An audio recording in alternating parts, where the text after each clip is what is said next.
mivavaka isika. Ry Tompo, misaotranao indray izahay fa nentinao eto amin'izao toerana izao mba handinika ny soratra masina, handinika ny tenanay ary hahita zava-mahagaga ao amin'ny lalanao. Fa foana ny fijoroana eto raha tsy eto ianao manatrika sy hitarika anay amin'ny alalan'ny fanahy masina mba hahatonga anay ho amin'ny fibebahana marina, manatrika sy hitarika anay amin'ny alalan'ny fanahy masina hampahatoky anay ny famelan-keloko, ary manatrika sy hitarika anay amin'ny fanahinao masina hitombonay ao amin'ny teninao izay hovakiana sy hiarahanay mandinika. Ho amin'izany tanterao ny teny fampanantenanao, fa raha misy roa na telo mivory amin'ny anaranao dia ao afovoany ianao. Amin'ny anaran'i Jesosy Kristy. Amen. Romanina 12:1 sy 2. Romanina 12:1 sy ny 2.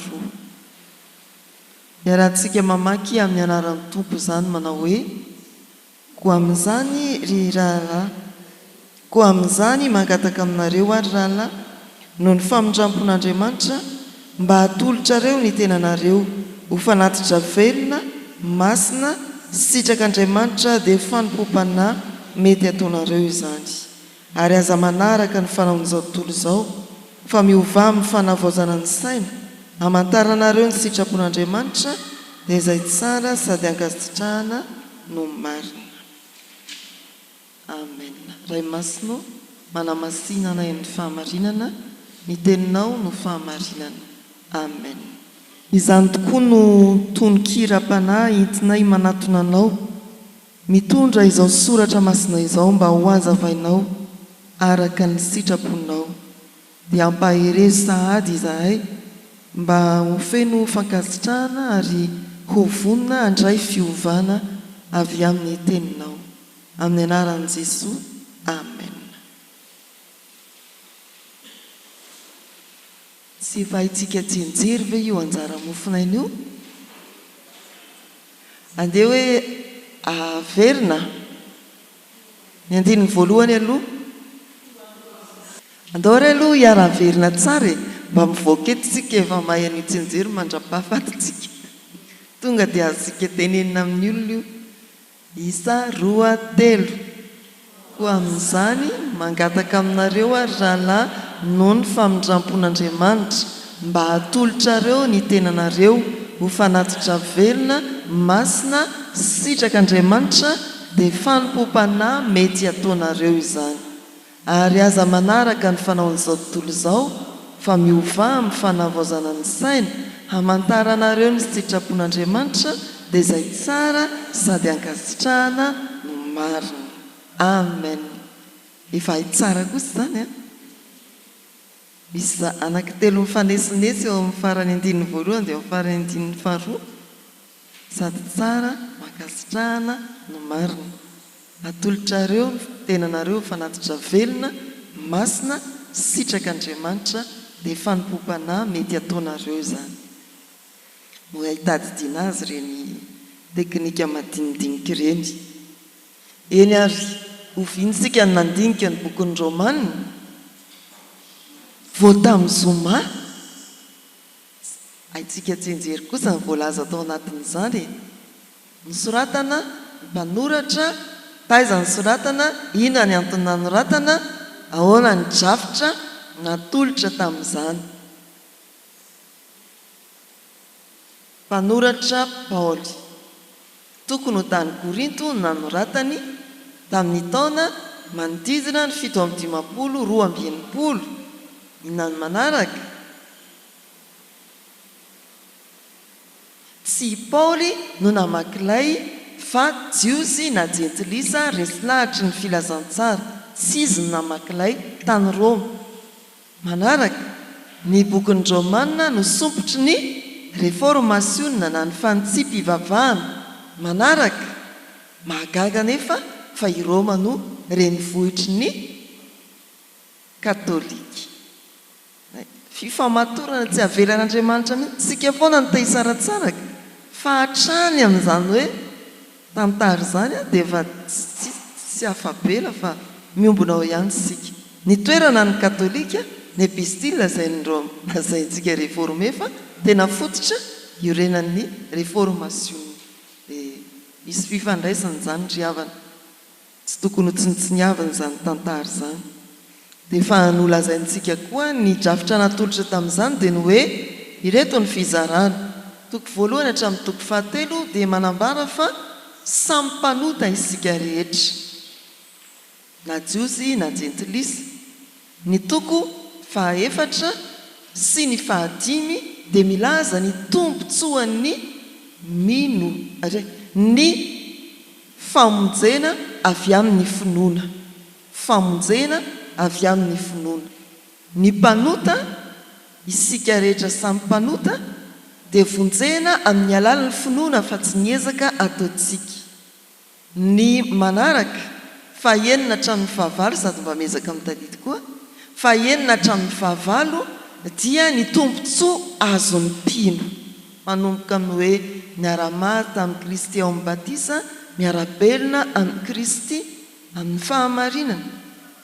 Dia ao amin'ny andiny ny fahasivy sy faraka ambin'ny folo ny amin'ny jiosy sy ny teny fampanantenan'Andriamanitra ho azy ireo tsy miova, nefa koa ny tsy fanavahan'Andriamanitra ny jentilisa. Ny faharoa ambin'ny folo hatramin'ny fahaenina ambin'ny folo dia ny fampiarana na ny pratikan'ireo fandaliana-pinoana nenty ny mpanoratra ao amin'ny toko voalohany hatramin'ny toko faharaiky ambin'ny folo. Izay ilay drafitra. Amin'ity an'ity isika dia manomboka n'ilay fizarana farany dia ny lafy ny pratika, ny fampiarana, ny fandalinana ny finoana nataon'ny Paoly eo amin'ny toko voalohany hatramin'ny toko faharaiky ambin'ny folo. Ary amin'izany dia lazainy ny soratra masina fa ny fampiarana ny finoana voalohany indrindra dia ny fanoratenantsika. Manomboka amin'ny fanoratena ny fampiarana ny finoantsika. Ny fiainana ny finoana dia manomboka amin'ny fanoratena. Manarak'eo ny fankatoavana ny sitrapon'Andriamanitra. Izay vao mandeha ny pratika be dia be momba ny fiarahamonina, momba ny fiarahamonina eny amin'ny fiarahamonina tsotra izao, momba ny fiarahan'ny mpinomonina, momba ny mpino sy ny tenany manokana, momba ny mpino sy Andriamanitra. Ao amin'ny toko faharoa ambin'ny folo hatramin'ny toko fahaenina ambin'ny folo zany. Misy taridalana. Izy taridalana io azontsika andalinana misimisy kokoa avy aminareo andiny soratra masina mifandraiky amin'ity Romanina toko faharoa ambin'ny folo andininy voalohany sy ny andininy faharoa ity. Ahafahantsika manambatambatra an'ireo soratra masin'ireo ka manome valiny toviny hoe ny fanolorantena dia tena fitaomana ataon'Andriamanitra, fanolorantena manontolo. Ao amin'ny andininy voalohany, ao amin'ny andininy faharoa, ny fahamasinana dia tena fitaomana ataon'Andriamanitra, manomboka any amin'ny boky ny lalàna ka hatrany amin'ny epistily. Izay ny fitanisanana atao ao, ny testamenta taloha, ny filazantsara, ny epistily dia samy azo amintinana ny hevitry ny Romanina toko faharoa ambin'ny folo andininy voalohany sy ny faharoa.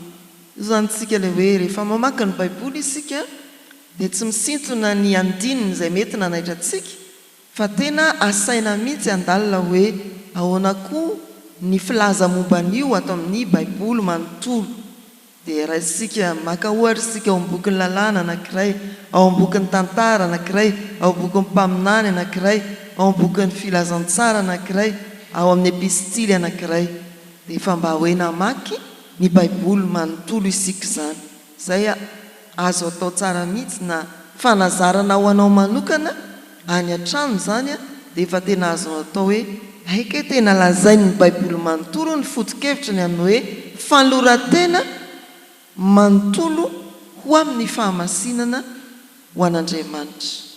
Atoloriny tenanareo fanatitra velona masina sitrak'Andriamanitra. Aike tena foto-kevitry ny baiboly manontolo no hoe aza miaroaro amin'izao tontolo izao, masirasira. Raha nivoaka avy any Egipta ny zanak'Israely dia mofo tsy misy masirasira ny nasaina ny hohanina. Avelantsika eo ireo fa raha misy ny fotoana dia aka santionantsika ny amin'ny voatanisa fa tena azontsika vakina ny an-trano ireo manamafy ny Romanina toko faharoa ambin'ny folo andininy voalohany dia ireo andininy maromaro ireo. Manamafy ny Romanina toko faharoa ambin'ny folo andininy faharoa dia ireo andininy no fantenana ireo. Voambolana anankiroa avy amin'izao anjara mofinainantsika izao dia noraisina ny hoe fanatitra velona. Fanatitra velona amin'ny teny grika dia ny hoe tisia zoza. Ohatran'ny hoe zoye io. Raha misy anaran'olona izany hoe tisia dia inona ny dikany? Fanatitra. Nareo izay makao amiko ao tondratondra anarana teny frantsay, inona ny dikany anaranao? Tsy fantatro mihitsy paster.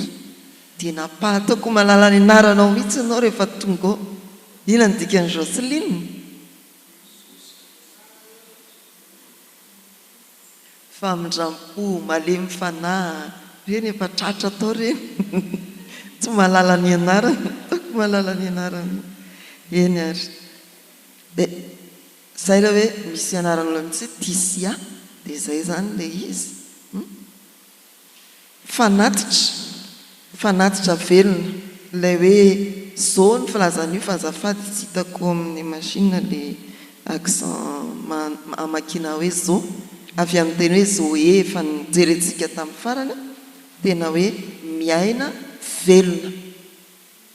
Milaza fanorana ho an'Andriamanitra ary mikendry ny fahamasinana sy fihavanana. Fanatitra mantsy tao amin'ny Tesalônika taloha dia natao mba hanesorana ny ota ary hamitranana fihavanana tamin'Andriamanitra. Fantatsika raha mampianatra sekoly alahady manandrify an'izany tantara izany sika, fanatitra dia misy ny atao hoe fanatim-pihavanana, fanatitra noho ny ota. Izay natao tokoa mba hamafana ny otany izay nanao fahotana araka ny sokajiny avy ny fanatitra ary hamitranana fihavanana amin'Andriamanitra. Velona na manana aina, izany hoe tsy toy ny fomba teo aloha araka ny testamenta taloha voalaza teo ka hoe vonoana, fa fanatitra manana aina. Mandritra ny fahavelomana dia ho an'Andriamanitra izasy ianao. Ny fahavelomako, ny fiainako dia atolotra ho an'Andriamanitra. Zay. Marina. Be dia be ny teny fototra dika hoe marina.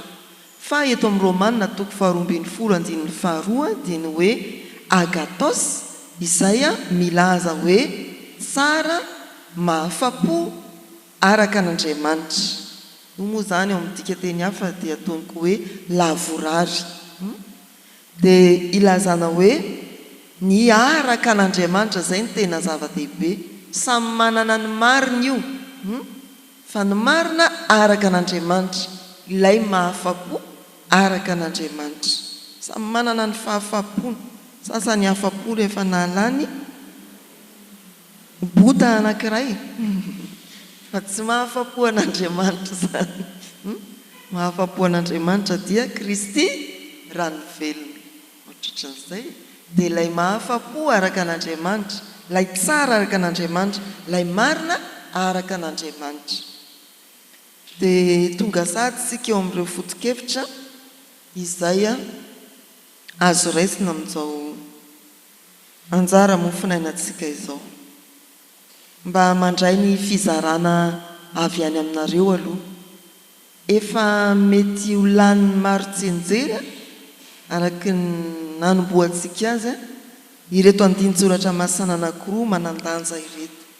Inona ny hevitra izany araka ny fahatakarantsika hatreto amin'izao daty ny anio izao. Inona ny hevitry ny hoe ho amin'izany mangataka aminareo ary rahalahy noho ny famindrampon'Andriamanitra mba hatolotrareo ny tenanareo ho fanatitra velona masina sitraka Andriamanitra dia fanompom-panahy mety ataonareo zany. Inona ny hevitra izany?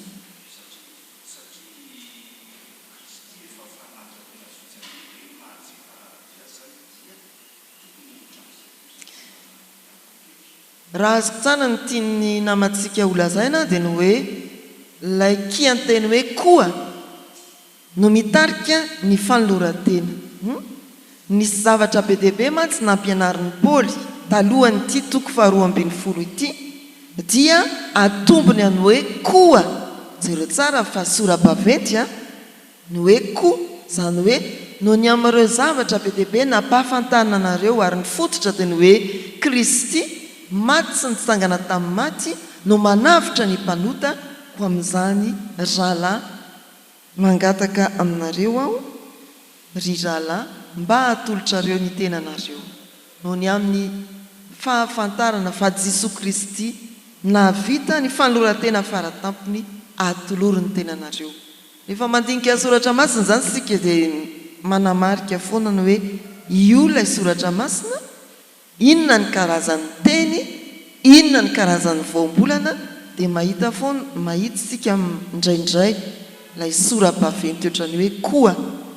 Tsy hoe inona koa izay letera anankitelo ko, ke, o, a, fa matoa sora-baventy dia manandanja ao amin'io andininy io. Dia izay tsy azo sarahana mihitsy amin'ireo toko 2:12 voalohany izay fampianaram-pinoana ny toko 2:12 hatramin'ny 4:12 hialohavana hoe koa. Misy lojika ao zany. Fa tsy hoe ny manderery io raha tapahany io tsy mahaleo tena mihitsy.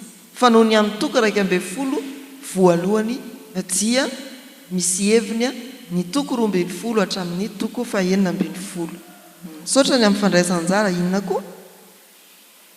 Eo amin'ny andininy voalohany ihany aloha sika no mijanona.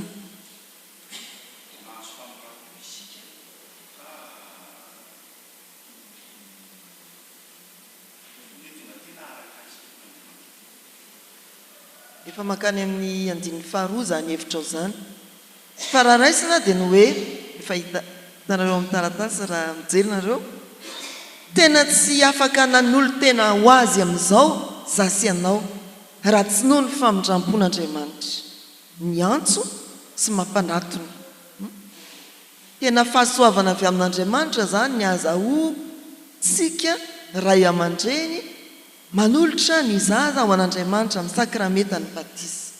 Fahasoavana avy amin'Andriamanitra fa tsy zavatra nandeha ho azy nazoko niatrika ny fandraisana ho mpandray fanasan'ny tompo fa tsy zavatra nandeha ho azy mihitsy zany raha tsy tao ny famindrampon'Andriamanitra noho ny fahasoavany tsy afaka nanolo tena.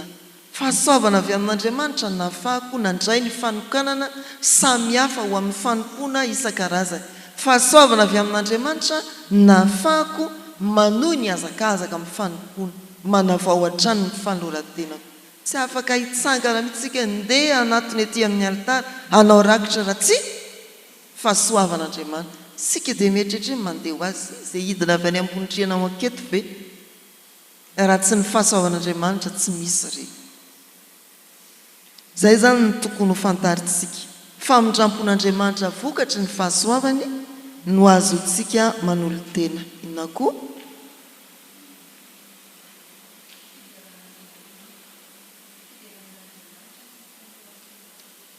Fideranan'Andriamanitra ny fanoloran-tenantsika. Atolotrareo ny tenanareo ho fanatitra velona masina sitraka Andriamanitra. Aiza ho aizao no milaza hoe fiderana. So dia déformation professionnelle ary ny ampity.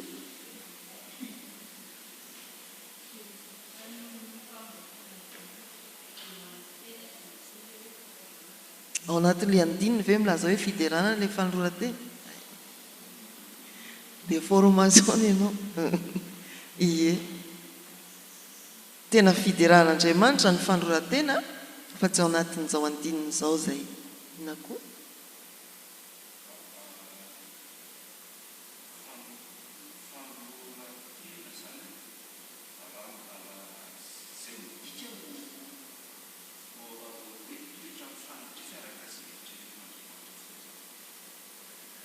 mitady ho any amin'ny andininy faharoa foa ny dadalanto. eny le ankasitranany marina zany nangalanao an'izay foto-kevitra izay.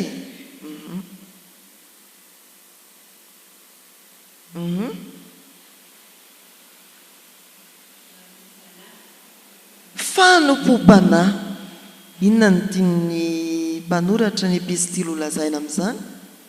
Fanompom-panahy mety ataonareo zany. Aza miendrika eo amin'ny tanatasy io fa hitanareo mivalinitra avao.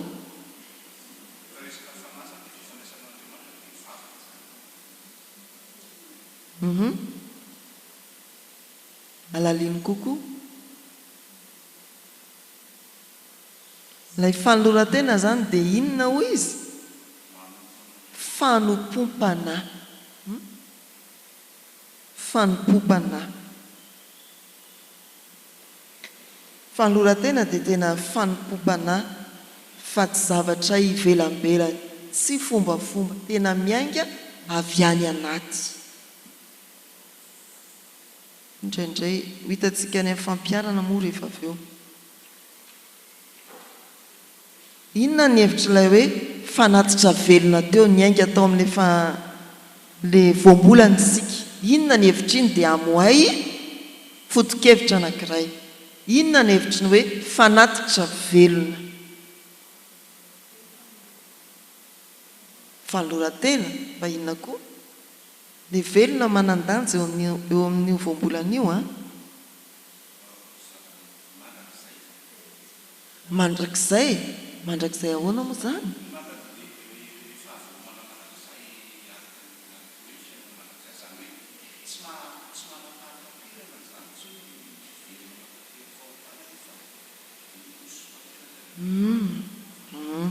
Hazomy izay hevitra izay. Inona ny hevitry ny hoe velona teo e?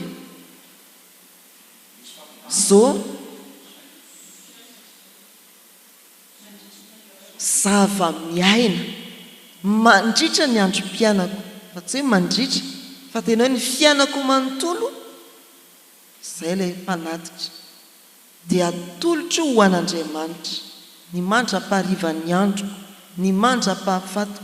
Hoy Paoly amin'ilay andiny tsoratra masina ery ambony ery moa zany dia ny hoe Philippiana 1:20 io dia hoe Kristy no aseho amin'ny fiainako, eo amin'ny tenako, na amin'ny fiainana na amin'ny fahafatesana. Ao aorianan'io vao teny fanevany ny folohan'ny FJKM hoe Kristy no antony havelomako, 23 izy izay, fa ny 20 dia ny hoe Kristy no aseho amin'ny fiainako, eo amin'ny tenako, na amin'ny fiainana na amin'ny fahafatesana. Na maty na velona dia ho fanehoana ny Kristy. Dia inona koa?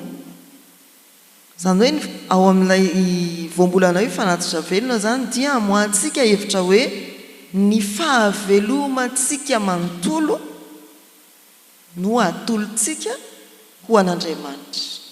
Ny fahavelomantsika manontolo no atolontsika ho an'Andriamanitra. Inona koa ny foto-kevitra?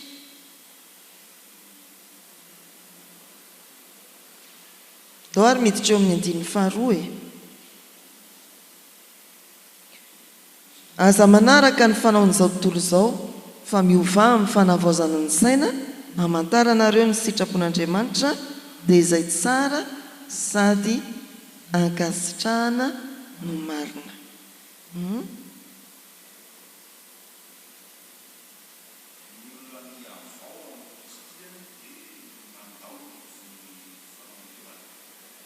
Ny fiavaozana dia ambara amin'ny fandaozana ny fanao teo aloha. Le fanao teo aloha zany ny dikany hoe fanaon'izao tontolo izao.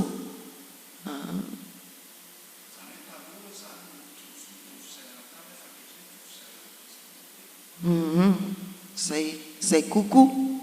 Le fisainana mihitsy araka an'izao tontolo izao no rava fa lasa mandray ny sain'i Kristy.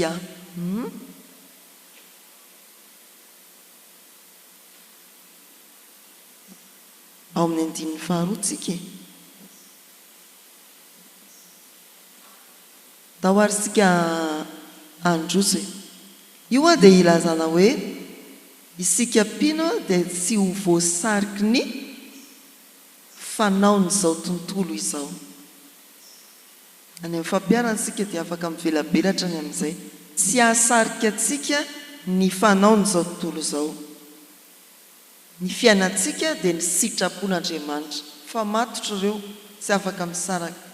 Raha tsy mahafantatra ny sitrapon'Andriamanitra sy miaina ny sitrapon'Andriamanitra sika tsy azo antenaina ho tafasaraka amin'ny fanaony izao tontolo izao, tsy azo antoka ahatohitra ny fanaony izao tontolo izao. Dia 34 sy 35 ny fomba n'izao tontolo izao dia tsy ahasarika ny mpino aza manaraka ny fanaony izao tontolo izao. Ny fiainana ny sitrapon'Andriamanitra sy ny famantarana ny sitrapon'Andriamanitra dia mifamatotra. Anankiray miaina ny sitrapon'Andriamanitra ianao dia mora aminao mahafantatra ny sitrapon'Andriamanitra. Rehefa mahafantatra ny sitrapon'Andriamanitra ianao dia voasarika hiaina izany sitrapon'Andriamanitra izany. Mifamatotra ireo, miodikodina eo. Mahafantatra ny sitrapon'Andriamanitra, miaina ny sitrapon'Andriamanitra. Arakaraka ny fiainako ny sitrapon'Andriamanitra no hitomboko amin'ny fahalalana indray ny sitrapon'Andriamanitra dia mitombo ohatra ny vy miaina zany, fa tsy hoe faribolana fa manao ohatran'izao. Azonao reo ve? Da ho asika handray ny fampiarana. Raha lazaina fa noho ny famindrampon'Andriamanitra no ahazoantsika manolo tena, inona ny tokony ataontsika? Voalohany aloha dia manolora tena, zaraza say antsoiny, tena hoe ataovy zava-dehibe mihitsy izany atao hoe fiantson'Andriamanitra. Fa tsy isika no anisany teny hoe satsy ianao, oka aloha. Rehefa misy olona miteny no hoe tokony atao batisa io zaza io, dia tsy tokony teny mihitsy ny olona hoe mbola tsy tonga ny antso, efa izay ry havana le antso. Atsika indraindray rehefa miteny amin'ny namana manodidina dia hoe ianao efa maninona raha mba manao katekomena, mbola tsy tonga ny antso, efa izay ilay antso, efa ianao ilay anjely, ilay mpitondra hafatra, ilay solon-tenan'Andriamanitra, hametrahany fiantsona ny olona io fa manamafomofo moa ny manodidina antsika dia lazay mbola tsy tonga ny antso. Bokapohana angamba ny karantohany vao hoe izay vao tena nantsony. Rehefa misy toriteny dia tadidio fa efa inona izay, efa antso izay, fa isika foana no mbola mangatakandrona manamafo sanatria. Tena famindrampon'Andriamanitra no ahafahantsika manolo tena. Araraotra izany famindrampon'Andriamanitra izany, tsy isika izao tsony moa no mety hoe ilazana an'izany. Kanefa raha mbola tsy nanolo tena ianao dia araraotra ry havana ny fanoloran-tena ho an'Andriamanitra. Fa tena famindrampo izany fa tsy zavatra mandeha ho azy na hoe tian'olo tena dia lasa fotsiny, fa fahasoavana noho ny famindrampon'Andriamanitra ny fahafahana manolo tena. Araraotra izany ary isaory an'Andriamanitra ho antsika efa nanolo tena no hoe tompo ao misaotra anao fa afaka nanolo tena ho anao, afaka nanao dingana ho amin'ny fanoloran-tena. Fa tsy nihitsiko teo amin'ny mpandray, tsotra ozy ny filazantsika. Tsy nihitsiko teo amin'izay mahadekona fa dia mandroso ihany. Saky misy miteny aminao hoe tokony hanao an'izao ianao dia efa tadidio fa antso izany. Manaraka, aoka ho fanompoana ny fahavelomantsika. Ny fiainantsika rehetra dia aoka ho fanompoana. Tsodrano amin'ny Tesaloniana 2 dia misy manao hoe na miteny na miasa. Ny zavatra lazaintsika, ny zavatra ataontsika dia aoka ho voamarina sy ho voamarika fa fanompoana an'Andriamanitra, mikendry ny an'Andriamanitra. Miasa ianao izany tsy hoe hamelombady aman-janaka, eny fa faharoa izany, fa miasa ianao ho an'Andriamanitra. Raha mpiasa mpanjakana ianao dia tsy miasa ho an'ny fanjakana, fa amboniny izany tadidio fa raha kristianina ianao mpiasa mpanjakana, miasa ho an'ny fanjakan'Andriamanitra. Ny fahavelomanao dia fanatitra, ny fiainanao dia fanompoana ho an'Andriamanitra avokoa. Ny fampiarana fahatelo fanompopana dia mahatonga atsika hieritreritra sy hiaina amin'ny hoe ny fanompona izay ataontsika dia tsy fombafomba, tsy fisehoana ivelany, fa miainga any anaty. Izay vao hita ianao fa manaty rakitra, any anatinao any mihitsy izany no miainga ny fanompona, izay vao ety ivelany. Fa tsy misy metsy hoe ety ivelany ihany io ny hita, fa ao anatiny ao tsy izany.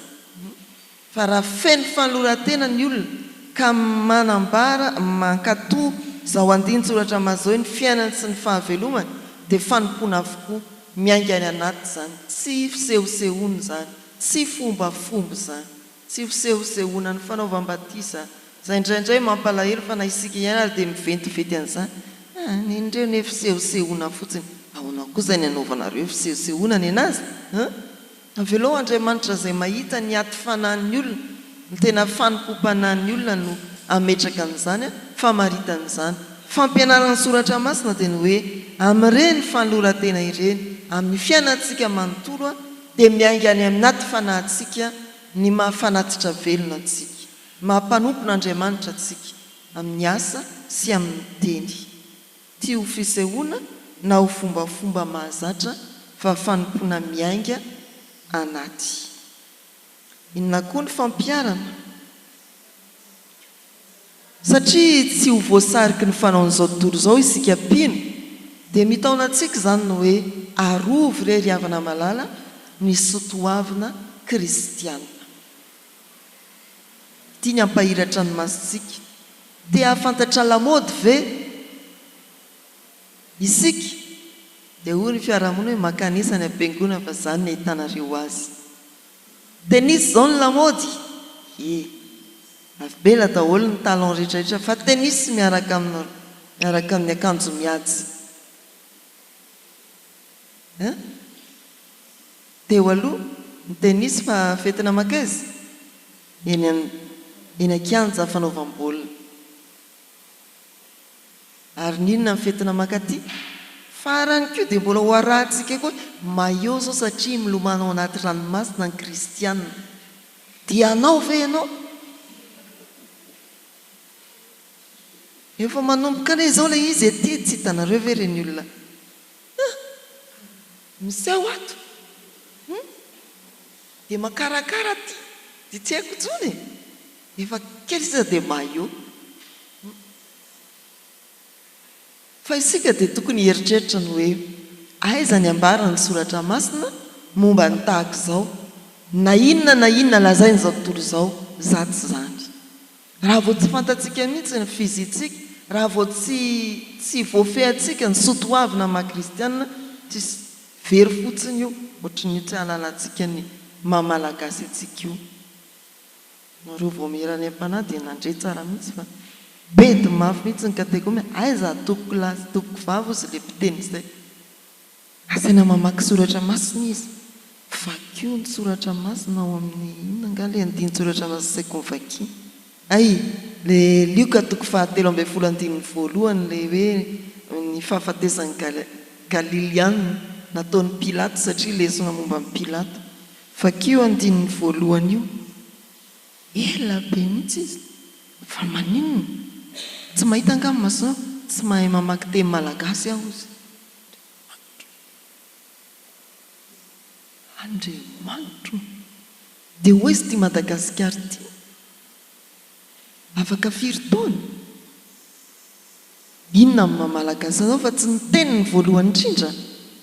Dia tsy rahanao ve ny teninao? Tsy mezan'ny anglisy fotsiny ianao ny teninao ary tsy hainao. Ary izany ny fahavoazantsika. Tsika tsy tia tenin-drazana, tsy tia tanin-drazana, misavika nen'ny hafa isika. Aiza moa ny androso ny firenena? Inona raha samy mba milofo hoe atombo eto aloha. Ozy ny tia tanin-drazana izay, eto ny nametrahany tompo anao dia eto mikofokofoka. Aza tangon'izay efa fandrosoa sasany ihany. Ndao mba hampandrosoana malagasy, manomboka amin'ny fitiavanao, ny teninao zany.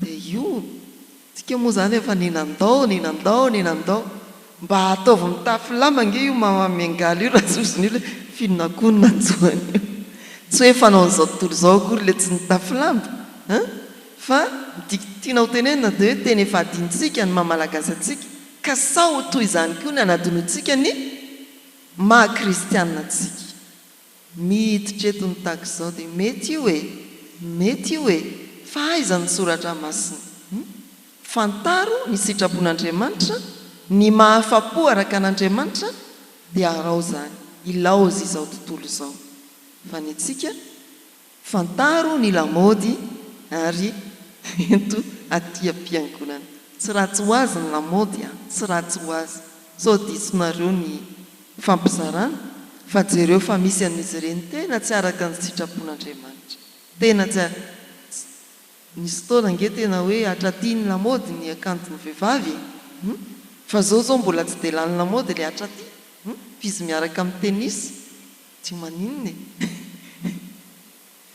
dia ohatran'izay tena hoe mety zany ka fa mivadika tampoka indray tantara io dia hatraty indray dia iny koa zany raha Krisy fa anao an'ilay hatraty koa fa mivadika leo akanjo lavo zao tontolo izao dia akanjo fohy indray dia ndao raha Krisy kristianina ny tiako tenena dia lasa indray raha Krisy fa tsy manara-drian-drano tahaka izany sika ity soratra masiny ity no hampianara ny tompo ny maha-kristianina antsika ndao hiazona mafy an'izany ary anary izay fomba n'izao tontolo izao tsy anaiky ny fomba n'izao tontolo izao ao amin'ny tepoka tsy tadidiko na fahadimy-ambin'ny-folo amin'ny afatry ny mpendraikitra fobe farany teo ianareo izay mahita any amin'ny tambajotra sosialy dia mbola manamafy hoe amafisina fa ny hevitsakema dia tsy manaiky ny fanambadian'ny itovy fananahana mbola manamafy fa tsy hoe miova kely fa manamafy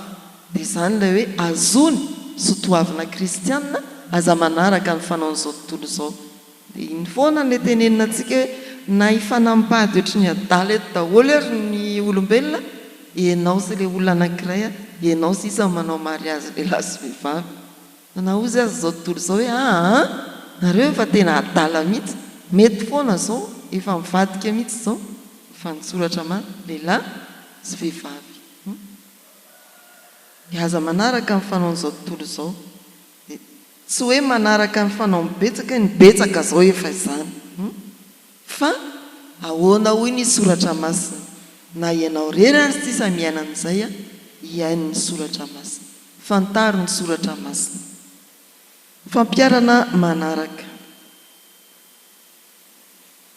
dia araka ny voalaza teo famantara ny sitrapon'Andriamanitra dia ny fandalinana ny soratra masina ao anatin'ny vavaka tsy misy mihitsy hoe mandalina soratra masina tsy eo ambany fitarian'ny fanahy masina ao anatin'ny vavaka fa miaraka amin'ny fiainam-bavaka ny fandalinana ny sitrapon'Andriamanitra ny soratra masina hamantarana ny sitrapon'Andriamanitra misy sika kristianina rehefa anapa-kevitra dia manao hoe ahoana pastera ny alalana fa sitrapon'Andriamanitra ny zavatra anankiray io tsy fantatrao vetivety eo fa ianao miaina ny sitrapon'Andriamanitra no mitondra anao hahalalany hoe sitrapon'Andriamanitra izao anome ohatra ho an'ny tanora izay mila manapa-kevitra hanambady andrakoto raha rasoa ny anarany dia tsy maintsy miaina ny sitrapon'Andriamanitra izy ny tanora sasany nefa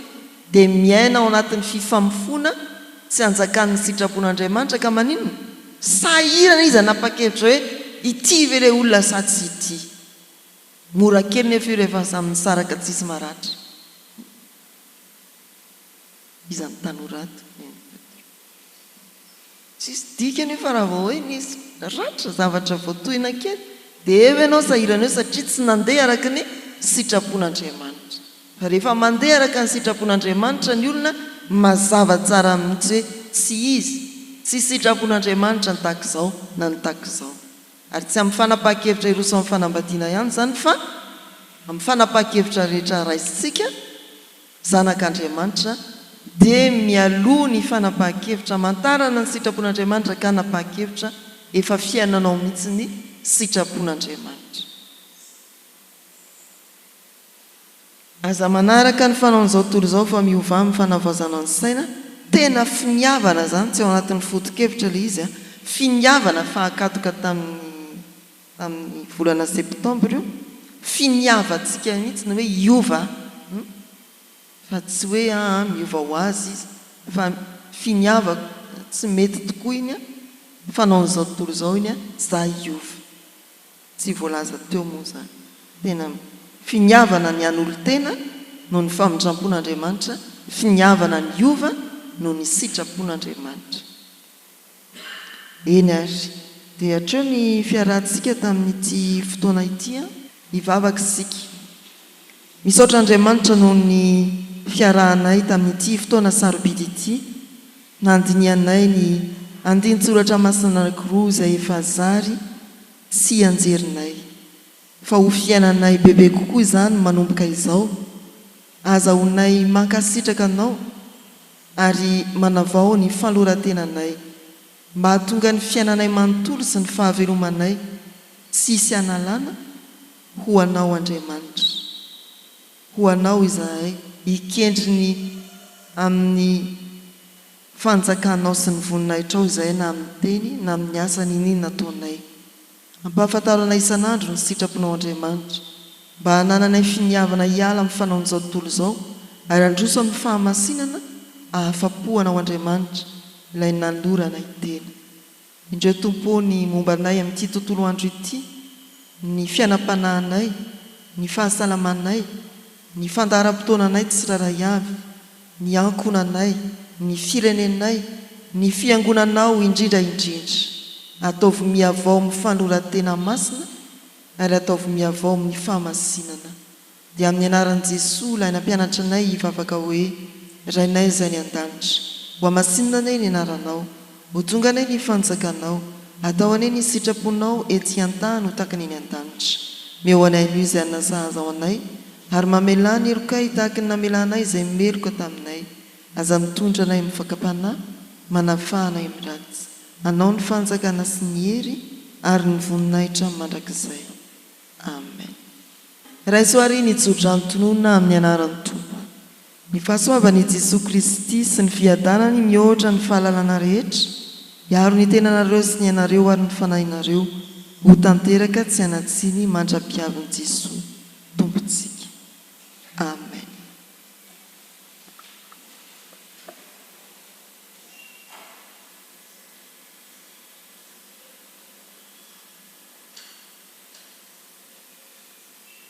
Ho an'Andriamanitra ireriany eny ny voninahitra amin'ny anaran'ny Ray sy ny Zanaka ary ny fanahy masina amen.